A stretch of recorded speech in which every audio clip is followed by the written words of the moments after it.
Testimony Treasures, Volume 1, Chapter 33, Proper Observance of the Sabbath.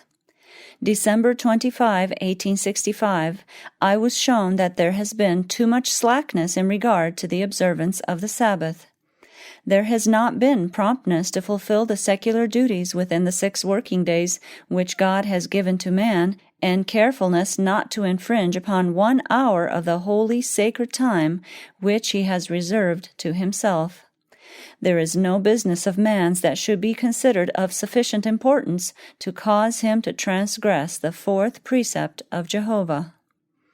There are cases in which Christ has given permission to labor even on the Sabbath in saving the life of men or of animals. But if we violate the letter of the 4th commandment for our own advantage from a pecuniary point of view, we become Sabbath breakers and are guilty of transgressing all the commandments, for if we offend in one point, we are guilty of all.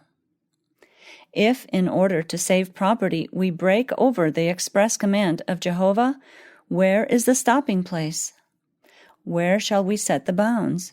Transgress in a small matter, and look upon it as no particular sin on our part, and the conscience becomes hardened, the sensibilities blunted, until we can go still further and perform quite an amount of labor and still flatter ourselves that we are Sabbath keepers, when, according to Christ's standard, we are breaking every one of God's holy precepts.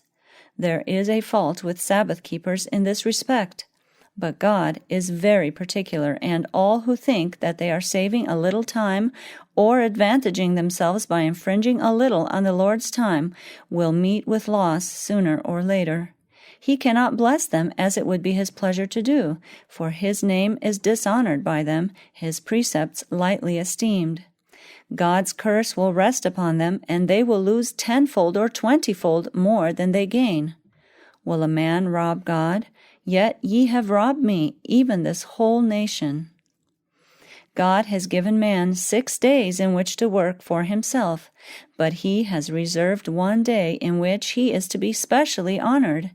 He is to be glorified, His authority respected. And yet man will rob God by stealing a little of the time which the Creator has reserved for Himself. God reserved the 7th day as a period of rest for man, for the good of man as well as for His own glory. He saw that the wants of man required a day of rest from toil and care, that his health and life would be endangered without a period of relaxation from the labor and anxiety of the 6 days.